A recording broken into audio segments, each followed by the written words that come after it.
اعوذ باللہ من الشیطان الرجیم بسم اللہ الرحمن الرحیم۔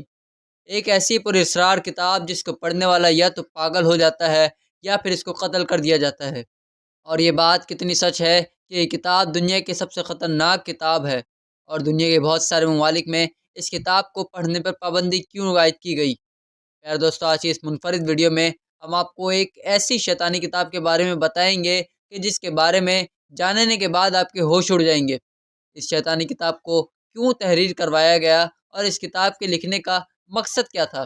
اور شیطان اس کتاب کو تحریر کروا کر کیا کچھ حاصل کرنا چاہتا تھا۔ پیارے دوستو، شمس المعارف ایک ایسی کتاب ہے جس کو جادوئی دنیا کا بے تاج بادشاہ سمجھا جاتا ہے۔ اس کتاب کو چھٹی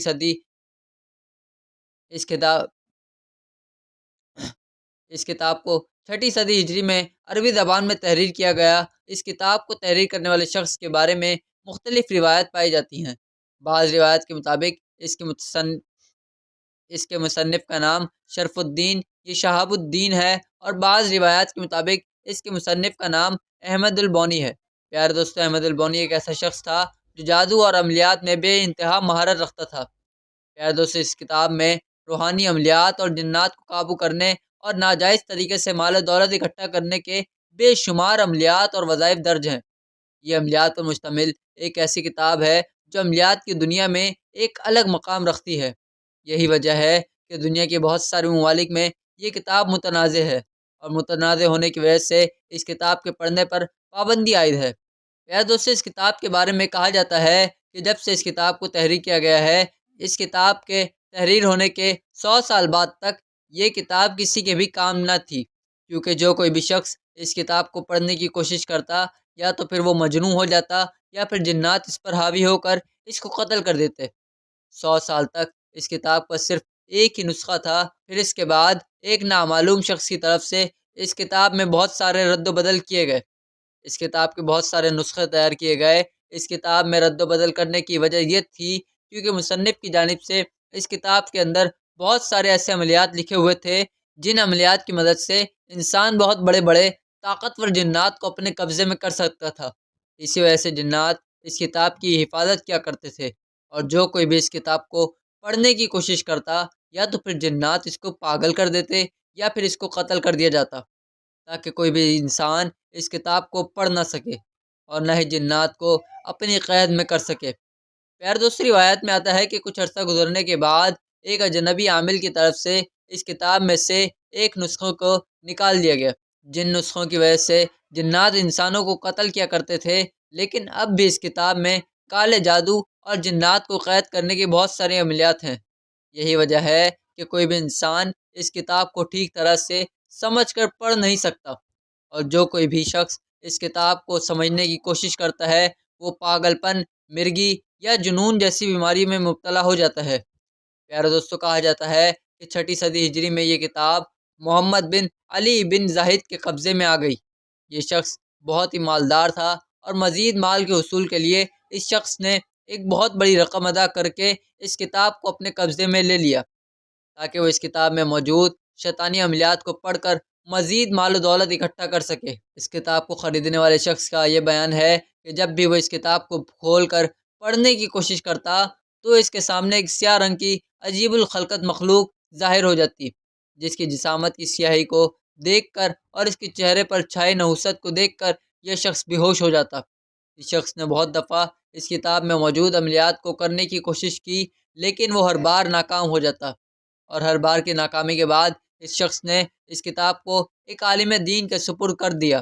پیارے دوستو، جس دور میں بھی یہ کتاب موجود تھی، ہر دور میں شیاطین اور جنات اس کتاب کی حفاظت پر مامور تھے، کیونکہ اس کتاب میں تحریر ایسے عملیات موجود تھے جس کی وجہ سے وہ جنات انسانوں کی قید میں آ سکتے تھے۔ پیارے دوستو، ان تمام تر واقعات کے بعد یہ کتاب ایک دم سے غائب ہو گئی، اور پھر اس کتاب کے بارے میں کسی کو کچھ علم نہ تھا، اور پھر اچانک سے 7ویں صدی میں یہ کتاب اچانک سے منظر عام پر آ گئی۔ اس وقت کتاب کے اندر موجود بہت سارے مواد کے اندر رد و بدل کی جا چکی تھی۔ اس کتاب کو پڑھنے کے لیے انسان کا عملیات کے اندر ماہر ہونا ضروری ہے۔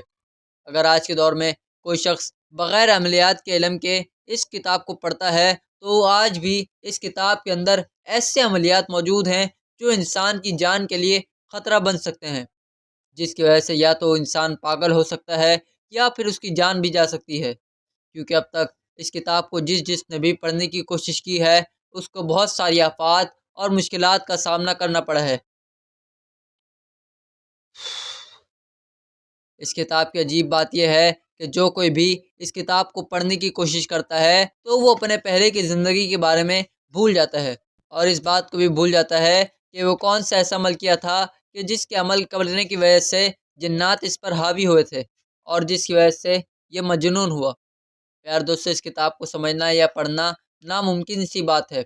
لیکن تاریخ کے اندر ایک ایسے شخص کا بھی ذکر ملتا ہے جو کافی حد تک اس کتاب کو پڑھنے اور سمجھنے کے اندر کامیاب ہو گیا تھا۔ روایات کے اندر اس شخص کا نام السائی بیان کیا گیا ہے، اور یہ شخص اپنے دور کے اندر السائی کے نام سے مشہور ہوا تھا۔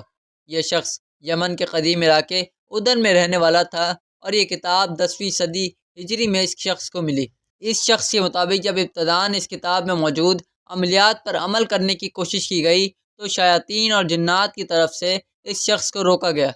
کیونکہ اس شخص نے ایسے عملیات پر عمل کرنے کی کوشش کی تھی جو کہ بہت زیادہ خطرناک اور مطلوب تھے۔ شروع میں جنات نے اس شخص کو عملیات سے بہت روکنے کی کوشش کی، کیونکہ اس شخص کا عملیات سے بہت گہرا تعلق تھا، لہذا یہ شخص جنات سے نہیں ڈرا اور اس نے اپنے عملیات کو جاری رکھا،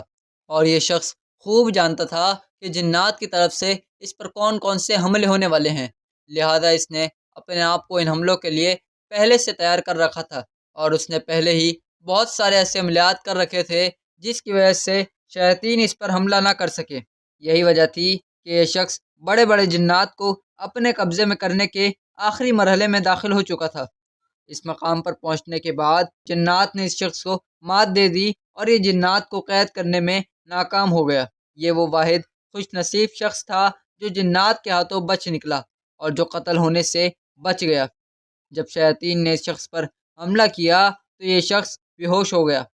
ہوش میں آنے کے بعد اس شخص نے بتایا کہ حیرت انگیز طور پر وہ اس بات کو بھول چکا ہے کہ اس نے کون سا ایسا عمل کیا تھا کہ جس عمل کے کرنے کی وجہ سے شیاطین اس پر حملہ آور ہوئے تھے، اور وہ کتاب کا کون سا حصہ اور کون سے الفاظ تھے جو بے ہوش ہونے سے پہلے یہ پڑھ رہا تھا۔ ہوش میں آنے کے بعد اس شخص کی جان تو بچ گئی، لیکن اس کی حالت کچھ یوں تھی کہ اپنی پہلی زندگی میں ہونے والے واقعات کے بارے میں کچھ خبر نہیں رکھتا تھا اور وہ سب کچھ بھول چکا تھا۔ پیارے دوستو، بعض مصنفین کی جانب سے یہ دعویٰ کیا جاتا ہے کہ اس کتاب کو شیطان نے خود کسی اجنبی انسان نے داخل ہو کر اس کے جسم پر قبضہ کر کے لکھوائی تھی، تاکہ انسان مال و دولت کی لالچ اور ہوس میں مبتلا ہو کر اس کتاب میں موجود خلاف شریعہ عملیات کر کے اللہ تبارک و تعالیٰ کی وحدانیت سے دور ہو کر کفر و شرک میں مبتلا ہو کر مرے اور جہنم کے مستحق قرار پائیں، کیونکہ اسلام میں جو کوئی بھی کالے علم کے عملیات کرتا ہے وہ شریعت کے دائرے سے باہر ہو جاتا ہے، اور شیطان کا مقصد یہی ہے کہ وہ انسان کو راہ حق سے دور کر دے اور کفر و شرک کے اندر مبتلا کر کے اس کو جہنم حاصل کر دے۔ اللہ تبارک و تعالیٰ سے دعا ہے کہ اللہ تبارک و تعالیٰ ہمیں نفس شیطان کی شر سے محفوظ فرمائے اور نیک اعمال کرنے کی توفیق عطا فرمائے، آمین۔ دوستو، امید ہے آپ کو آج کی ویڈیو بھی اچھی لگی ہوگی۔ چینل کو سبسکرائب اور ویڈیو کو لائک کریے گا۔ ملتے ہیں اگلی ویڈیو میں، تب تک کے لیے اللہ حافظ۔